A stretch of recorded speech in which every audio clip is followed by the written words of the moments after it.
I'm going to take Alabama here. This is something I've kind of been sticking with Florida all year, but something about this game and Mount Cody blocking the 2 field goals in the fourth quarter to overcome Tennessee. I mean, Florida struggled with Tennessee. I don't see a ton of differences there as far as, skill level goes. They both have pretty good defenses, and I mean, it's going to come down to that final game. But I'm going to take Alabama, and you don't know what's going to happen with Texas. So, you could be throwing Iowa, TCU, who knows, into the mix. But I'm going with Alabama out of SEC.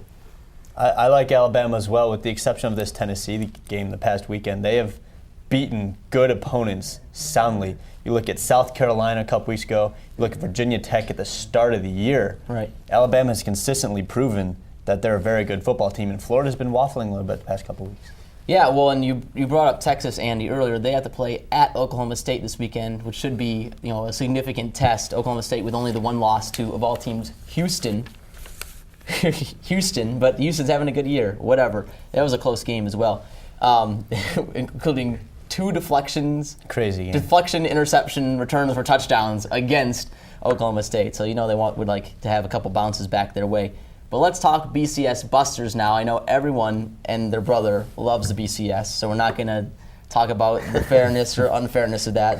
ESPN does a good job of that already. TCU jumps ahead of Boise in light of their win this past weekend, Andy. Is there a possibility that we see a national championship game between an undefeated SEC team and TCU, the Horned Frogs? Well, I mean, that's going to take a lot to happen. I mean, right now, in front of TCU, you have USC at number 5, Iowa at number 4, and then the 3 teams we mentioned in Florida, Bama, and Texas. Right. So, I mean, it's obviously going to take, Florida or Alabama, one of them losing, like is going to happen, with a Texas loss. And, I mean, what is it going to take for TCU to jump Iowa and USC?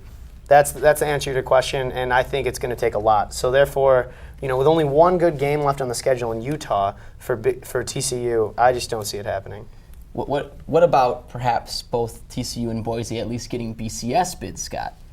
It's possible. It's not guaranteed, because we were talking a little bit off the air about the BCS in a lot of ways is just a cash cow for those 6 BCS teams. Certainly. So it has never been a case where a non-BCS team has gotten an at-large bid. Hawaii and Utah did it a few years ago, but they were guaranteed a bid because they were in the top 12, I believe. And Boise against Oklahoma in that Fiesta Bowl. In Boise, the same situation in the top 12. If they both went out, I think they would both make it, just because their ratings would be so high. If any of them lose, they're out, though. Right, yeah, forget about it. Yeah. Well, you mentioned USC as a team that TCU would have to jump, which is true. USC has an opportunity to really polish their resume or blow it against the number 10 team in the BCS, Oregon, this weekend at Autzen Stadium, which is supposed to be one of the toughest places to play. By the way, it only holds 54,000 people. Do you know that? I saw that. I knew it was a small. It's got like that Quest Stadium, Seattle Seahawks feel, where it's just everything is straight up and right down on top of the field. Right, they don't play there, but it is a very similar architecture. Lots of good games this upcoming weekend, including the world's largest cocktail party, Georgia at Florida this year. Let's start with Southern Cal, Oregon, guys. Any chance that Oregon pulls off this upset? Their only loss is to Boise State, of course, in the LeGarrette Blount fiasco, right?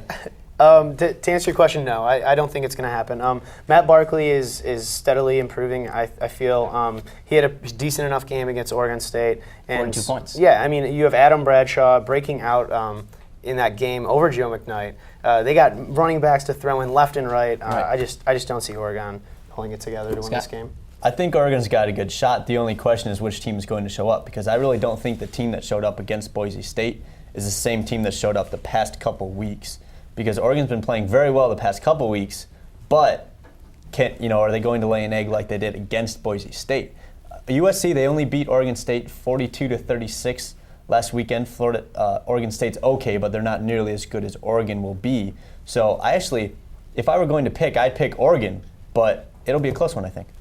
Yeah, also, so we mentioned Georgia, Florida. That will be a significant test for the Gators, who have struggled. They struggled with Mississippi State this past weekend. That's the team you shouldn't struggle against if you're in the SEC, because there's few off weeks, so to speak, in the SEC. Of course, we mentioned Texas at Oklahoma State, and Scott, throwing you a bone here, but also this is actually an important national stage game. Central Michigan traveling to Boise State in the second half of a home-and-home that By Boise State, you mean Boston College. But right, when I say Boise State, I mean Boston College, of course. And the second half of home-and-home that when it was at Central was a crazy, stupid game that Central almost did win. Does Central have a shot to go to Massachusetts here and knock off the Golden Eagles, who just lost to Notre Dame?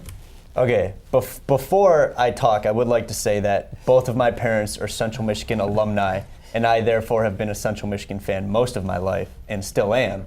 So, that being said, I'm picking Central Michigan to win this game. Not just because of that, but because of Dan Lefevre at quarterback and the team they have around him as a whole. Let's not forget, this is the team that beat Michigan State.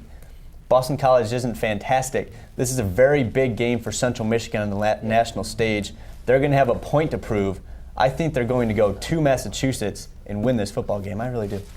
In a word, Andy, win or loss for Central? I got to go against you. I'm going to say loss.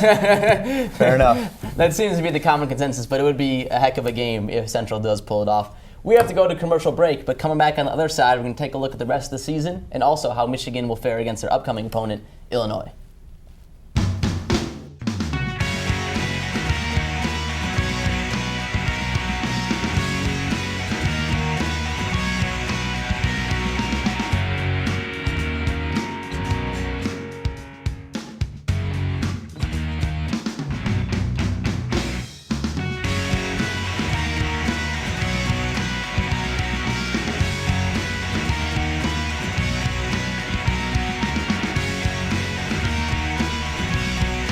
Welcome back to Varsity Blue. Alex Prasad, Andy Baena, Scott Wagner. Running out of time. Let's talk, guys, about how we think the team will fare down the course of the season. We've done this every week the past couple weeks now. We'll take a look at a little graphic here that shows you how our picks have evolved over time. So when Peter was in for you, Andy, we did this little exercise. Delaware State, Penn State, both games that had not been played yet at that point in time. Everyone agreed that Delaware State would lose to Michigan. It was shocking. It was quite a controversy. It made front pages on ESPN.com. Also, everyone agreed that Penn State would win. So nothing's really changed, right? Well, I think we all anticipated the Penn State game to be a little bit closer than it is. So here's what, where we differed. Everyone agreed that Illinois and Purdue were wins, and really at this point need to be wins.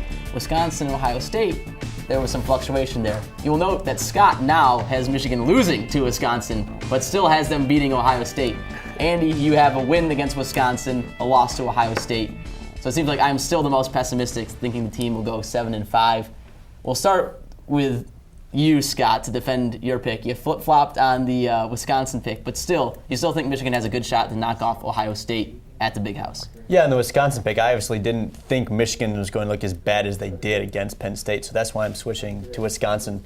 Especially Wisconsin will be at home at Camp Randall, very tough place to play.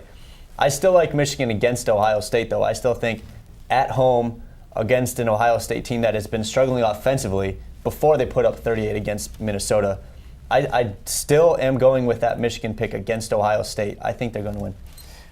Andy, you think Michigan can travel to Camp Randall and knock off the Badgers? I think it's possible. Honestly, I've changed my mind a lot about this team lately.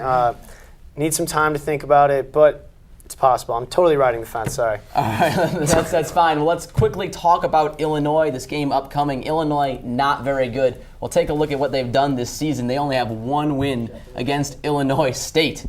It's their only win. They've lost to every FBS team that they have played. Just really a pitiful season from this team, guys. Scott, we'll start with you. Predictions quickly. Michigan, Illinois, going to Champaign. You'll be making the trip along with me. Win or loss? It's going to be a win. Michigan's a much better team. I have Michigan winning 31-10. I think Michigan is a much better team. They should get the W. However, this Iowa team still is quite dangerous. Some great weapons. Illinois with Juice Williams, Aurelius Ben. We need to be careful. Our defense linebackers have looked terrible. I just don't want to see anyone get blown up. So it's in a lot of ways the exact same team that beat Michigan soundly in the Big House. They have a lot of the weapons back, but they're just not performing this year. Exactly. All right. I'm going Michigan win, though. Michigan win, though. Well, that's all the time we have this week on Varsity Blue. Come back next week. We'll talk about a big Michigan victory.